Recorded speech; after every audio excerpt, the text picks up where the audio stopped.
problem. They're so beautiful. Look.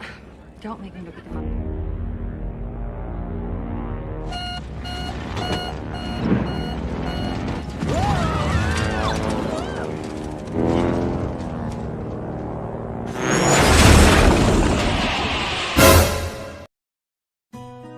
Halo sobat pemburu spoiler dimanapun kalian berada, bagaimana kabarnya? Semoga tetap dalam keadaan sehat selalu yang pastinya. Oke Bor, dalam video kali ini Mimin akan mengangkat sebuah film yang diangkat dari kisah nyata yang berjudul Alive, rilisan tahun 1993. Film ini berkisah tentang peristiwa kecelakaan yang terjadi pada pesawat yang membawa tim rugby mahasiswa dan keluarganya sebanyak 45 orang asal Uruguay yang rencananya akan bertanding ke Chile. Kecelakaan ini terjadi pada Jumat 13 Oktober 1972 disebabkan karena pesawat Airfort Flight 571 yang mereka tumpangi menabrak gunung dan jatuh di pegunungan Andes. Lalu bagaimanakah nasib mereka semua? Akankah mereka berhasil diselamatkan? Langsung saja kita ke alur ceritanya.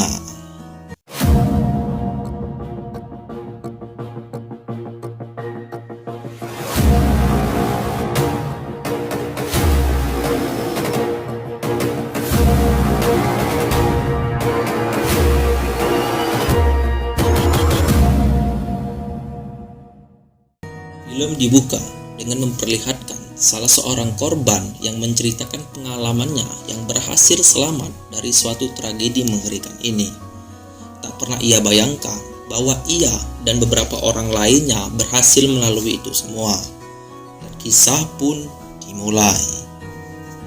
1972, para pemain rugby beserta sanak famili mereka yang berencana akan menonton pertandingan rugby pada hari Sabtunya telah terbang menyeberangi pegunungan Andes untuk bertanding di negara tetangga yaitu Chile. Di dalam pesawat, mereka saling bercanda melempar bola dari satu orang ke orang lainnya. Mereka juga mengabadikan foto di dalam pesawat tersebut. Sementara terlihat seorang wanita muda tampak sedang mengagumi pemandangan gunung-gunung yang terlihat dari kaca jendela. Di kokpit pilot melaporkan pada menara bahwa di Uruguay 571 aman sampai 10.000 kaki. Pilot itu pun meminta awak pesawat untuk memperingatkan anak-anak untuk memakai sabuk pengaman karena sebentar lagi mereka akan menghadapi cuaca buruk. Uruguayan 571 cleared to 10,000 feet. Thank you. Down and sit down. All right. Put on your courage.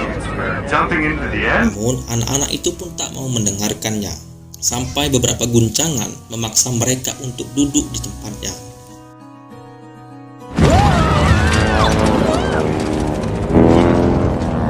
Tak lama dari itu, tiba-tiba pesawat mengalami guncangan yang lebih kencang dan membuat sebagian dari mereka ketakutan. Dan benar saja, anak-anak menyadari bahwa mereka terbang terlalu dekat dengan gunung. Pilot pun sekuat tenaga mengangkat pesawat untuk menjauhi gunung. Namun naasnya, sayap pesawat itu menabrak pegunungan yang mengakibatkan ekor dan sayap pesawat pun lepas, sehingga membuat pesawat itu kehilangan kendali. Beberapa orang terlepas bersama kursinya terlempar dari pesawat dan langsung tewas seketika. Dan pada akhirnya, pesawat yang tak terkendalikan itu meluncur di atas salju dan berhenti karena menabrak bukit es dengan sangat kencang, sehingga menambah daftar catatan korban yang tewas.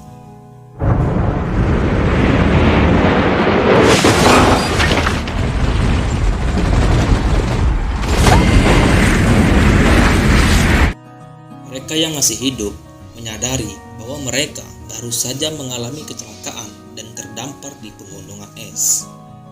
Beberapa teman mereka tewas seketika, sementara yang lain mengalami luka berat. Serta beberapa orang yang masih hidup adalah seorang mahasiswa kedokteran, namun baru saja belajar selama 6 bulan. Mereka yang berhasil selamat sebisa mungkin membantu mereka yang terluka dan juga tertimpa barang. Lama terdengar teriakan dari seorang ibu yang ternyata kakinya terhimpit oleh besi di kursi, yang mana apabila salah menariknya saja maka bisa membunuhnya. Kemudian mereka memeriksa bagian depan pesawat. Ternyata salah satu pilot masih hidup, namun dalam kondisi sekarat. Mereka bertanya pada pilot bagaimana cara untuk menghubungi Menara Santiago menggunakan radio. Namun, radio itu tak menyala karena kehabisan energi. Malam pun akan segera datang. Mereka mengambil kulit jok sebagai selimut untuk menghadapi dinginnya malam. Namun ternyata, selimut kulit itu tak cukup menahan suhu dingin pada malam hari. Mereka mencoba menutupi jendela pesawat dengan koper agar udara dingin tak dapat masuk. Karena jika tidak, mereka akan mati membungkuk di sana. Pagi hari pun datang. Mereka memindahkan teman-teman mereka yang tewas ke atas salju dan meminta teman-teman lainnya untuk membantu korban yang mengalami patah tulang dan membawanya keluar untuk mengurangi pembekakan. Mereka juga menemukan salah seorang mekanik pesawat yang masih hidup dan memintanya untuk memperbaiki radio. Namun, mekanik itu berkata bahwa radio tak dapat diperbaiki tanpa baterai, dan sayangnya baterai itu terletak pada ekor pesawat yang sudah hilang. Saat itu, hanya tersisa 27 orang yang masih hidup. Mereka harus membagi makanan yang tersisa berupa coklat dan anggur, sehingga makanan itu harus dijatah, yaitu 1 tutup botol anggur dan 1 persegi coklat tiap orangnya. Mereka juga memberikan jatah minum kepada teman mereka Nando yang sedang terbaring koma.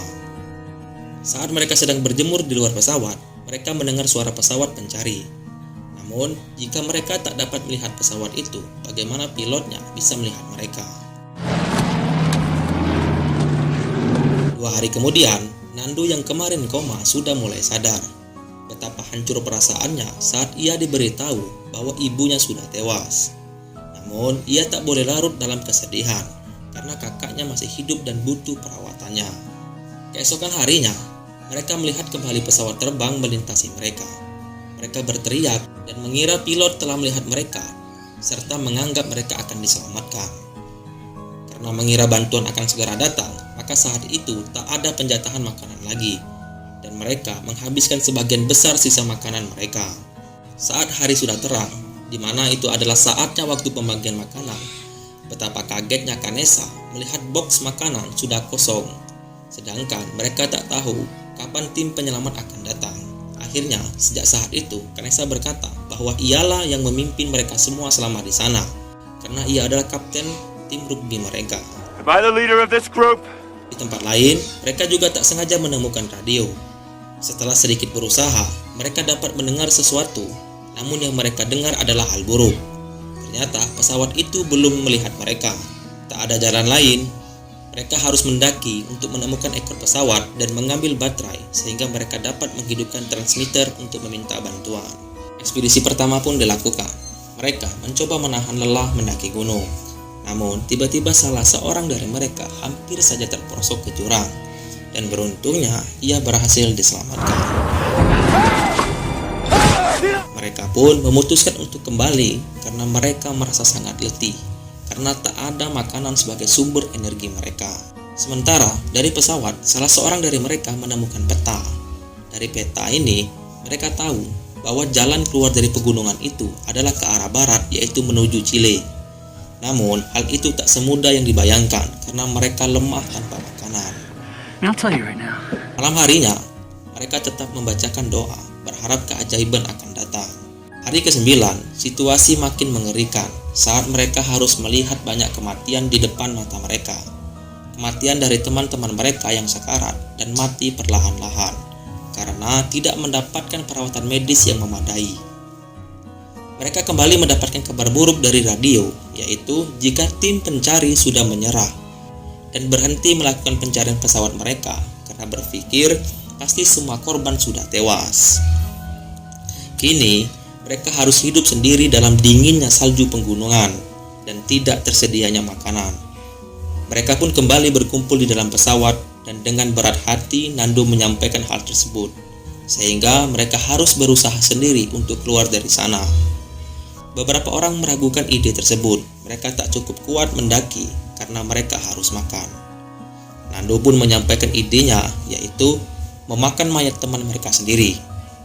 Sempat terjadi perdebatan, apakah mereka dengan tega akan memakan teman mereka sendiri atau mati kelaparan. Ada yang setuju dan ada yang tak mau melakukannya karena takut akan penghakiman Tuhan jika ia melakukan itu. Namun, jika mereka tidak melakukannya, bagaimana mereka akan bertemu dengan keluarga mereka kembali. Malam itu, mereka berubah pikiran dan sepakat barang siapa yang mati lebih dahulu akan menggunakan tubuhnya untuk dimakan. Pegunungan itu telah berubah menjadi kulkas raksasa yang menyimpan mayat teman mereka sehingga daging mereka tidak membusuk. Mereka pun mulai menyayat mayat teman mereka, dimulai dari Nando yang melahap daging tersebut diikuti yang lainnya. Untuk menghilangkan rasa mual, mereka segera memasukkan salju ke dalam mulut mereka. Karena sudah makan, ekspedisi mencari ekor pesawat pun dilakukan kembali oleh 3 orang. Sampai akhirnya mereka menemukan kursi pesawat yang terlepas. Namun mereka malah menemukan teman mereka yang sudah tewas. Mereka pun segera kembali dengan menggunakan kursi pesawat tersebut untuk berseluncur. Malam harinya, mereka pun berdiskusi tentang letak ekor pesawat yang seharusnya tak jauh dari kursi itu ditemukan. Mereka memiliki rencana baru, yaitu mereka akan mengirim tim lagi untuk pergi ke ekor pesawat, meskipun pasti akan dingin sekali di sana. Namun malam itu musibah kembali datang. Saat mereka tidur, longsoran salju menerjang pesawat mereka dan mendorong barang-barang menimpa mereka. Dengan segera mereka saling membantu teman mereka yang terkubur. Dan atas hal itu mengakibatkan 8 orang dari mereka tewas saat itu juga. Mereka tak bisa keluar karena ada badai salju saat itu. Sebagai gantinya, mereka merayakan ulang tahun teman mereka, yaitu Rafael dan Kalitos, dengan sebongkah es dan rokok sebagai pengganti kue ulang tahun. Tak ada hal lain yang mereka harapkan selain berhasil selamat dari musibah ini. Sampai akhirnya, beberapa hari kemudian, badai salju telah berakhir.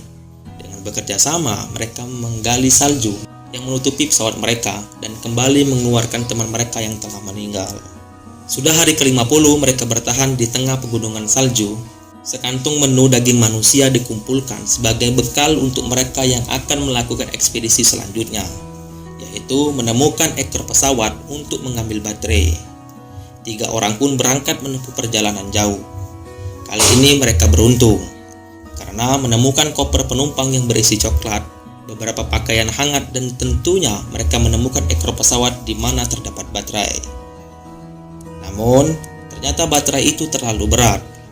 Nah, Nando memberi saran bahwa mereka harus terus berjalan dan menuju ke Chile. Hal itu pun ditentang temannya yang menganggap itu perbuatan bodoh karena mereka tak punya bekal yang memadai. Akhirnya mereka mempunyai ide untuk membawa radionya ke baterai tersebut lalu menghubungkannya. Kemudian membawa salah seorang teman mereka, yaitu Roy, yang dianggap berpengalaman dengan peralatan listrik. Namun sayangnya, Roy tidak percaya diri dan berkata ia tak mampu memperbaiki radio itu. Sedangkan Nando masih menawarkan idenya untuk terus berjalan menuju ke Chile yang ditentang oleh temannya. Namun Nando bilang ia akan pergi sendirian dan meyakinkan ia tak akan mati membeku. Mereka berempat kembali ke posisi ekor pesawat dan kali ini membawa radionya. Namun karena cuaca yang buruk, Roy tidak kuat melakukan perjalanan dan akhirnya mereka semua membatalkan perjalanan tersebut. Sampai tiba di hari ke-61, beberapa dari mereka sudah mulai kehilangan semangat.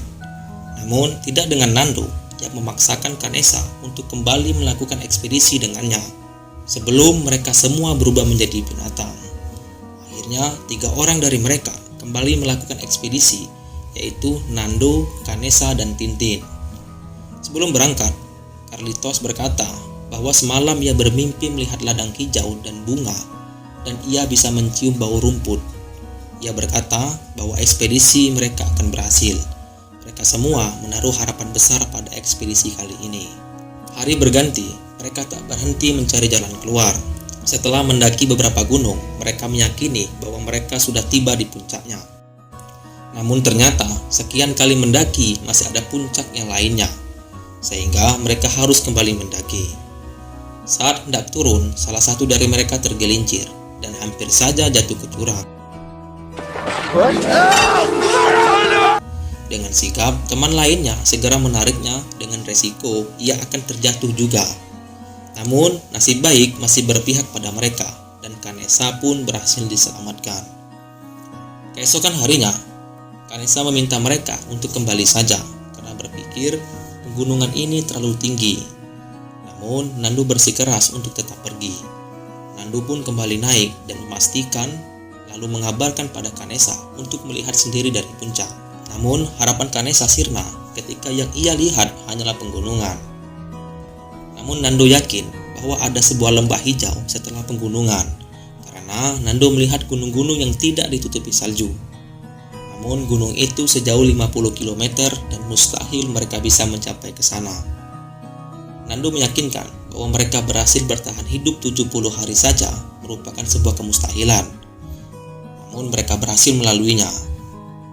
Karena makanan mereka terbatas, mereka terpaksa memulangkan satu dari mereka untuk mengambil jatah makanannya, agar mereka bisa terus melanjutkan perjalanan mencari bantuan. Dan akhirnya Tintin pun dipulangkan. Setidaknya jika mereka mati, mereka akan mati karena berusaha. Dan benar saja, akhirnya mereka pun menemukan lembah hijau itu setelah 12 hari perjalanan. Pada hari ke-71, akhirnya bantuan pun datang berkat petunjuk dari Nando dan Kanesa yang berusaha mencari untuk menemukan lokasi jatuhnya pesawat. Raut kebahagiaan pun terlihat dari wajah mereka. Pada akhirnya mereka berhasil ditemukan dan mereka akan dipulangkan. Setelah membawa mereka pulang, Ting pun kembali dan menguburkan mayat teman-teman mereka dan juga membangun altar batu yang kasar sebagai kuburan dan menempatkan salib besi di atasnya. Pada sebuah epilog disebutkan bahwa film ini didedikasikan untuk 29 orang yang sudah meninggal di gunung dan 16 orang yang berhasil bertahan hidup. Dan film pun selesai. Demikianlah alur film Alive 1993. Film ini bergenre drama. Kisah tragis dan dramatis pada film ini menyiratkan pesan bahwa bagi Tuhan tak ada yang tak mungkin. Pesawat terbang yang telah hilang dan telah dihentikan pencariannya ditemukan setelah 70 hari dengan sejumlah korban yang selamat. Oleh karena itu, jangan pernah berhenti berdoa dan jangan menyerah pada